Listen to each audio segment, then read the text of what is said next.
রাসূলুল্লাহ সাল্লাল্লাহু আলাইহি সাল্লাম তিরমিজি শরীফের 2525 নম্বর হাদিস, সহিহ সুনানে তিরমিজির 2525 নম্বর হাদিস, হাদিস শরীফের মধ্যে রাসূলুল্লাহ বলেছেন, এইটার একটা বিন্দু অর্থাৎ এই জাক্কুম গাছের একটা নির্যাসের এক ফোঁটা বিন্দু পরিমাণ যদি দুনিয়ার মধ্যে পড়তো, তাম দুনিয়ার সমস্ত মানুষের জীবন বাঁচানোর জন্য যা যা আছে সব ভস্ম হয়ে যেত।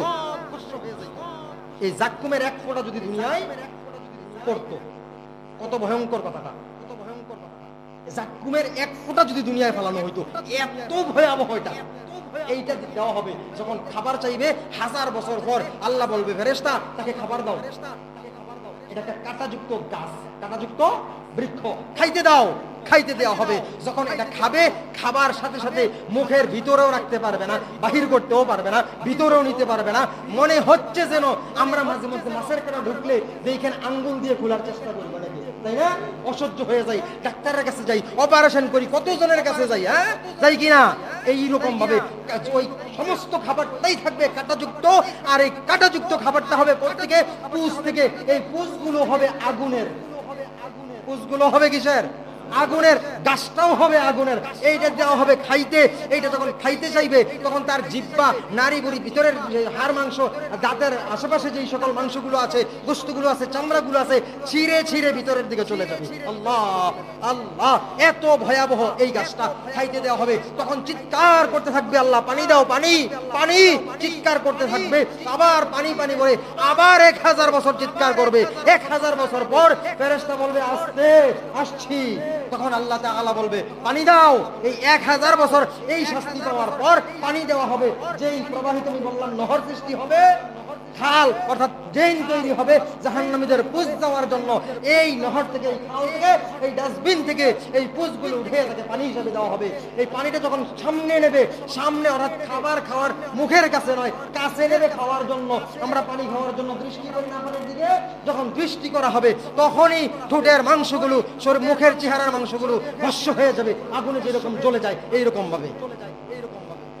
এই পানিটা তখন সহ্য করে বাধ্যতামূলক খাইতে হবে, না হয় এদিকে তো আবার জাক্কুম গাছে ছিঁড়ে উঠেছে, এমন অবস্থা হয়ে যাবে।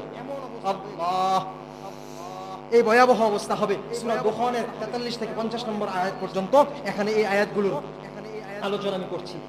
জাক্কুম, ইন্না শাজারাতা জাক্কুম, আল্লাহ তাআলা জাহান্নামীদের জন্য এই রকম শাস্তি তৈরি করে রেখেছেন। জাহান্নামে এমন ব্যবহার করা হবে, জাহান্নামে এমন ব্যবহার করা হবে, আহারে ডাকবেন, একবারের ডাক শুনবে না, 1000 বছর ডাকার পরে একজনে সাড়া দেবে, তাও ধমক, তাও কি ধমক দেবে, ধমক দেবে, বলবে হেই এত চিৎকার করছিস কেন?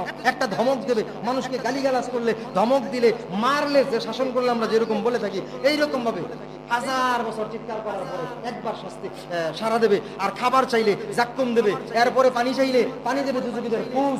এইরকম ভয়াবহ শাস্তি হইতেই থাকবে, হইতেই থাকবে, হইতেই থাকবে। ওখানে মৃত্যু নাই, মৃত্যু নাই, মৃত্যু এখানেই হয়ে গেছে, ওখানে আর কোনো মৃত্যু নাই। এই শাস্তি ভোগ করে আল্লাহর কাছে মৃত্যু কামনা করবে, ফেরেশতাদের কাছে বলবে আল্লাহকে বলো আমাকে মৃত্যু দিয়ে দেয়, কিন্তু আল্লাহ সেদিন মৃত্যু দেবে না। আল্লাহু আকবার।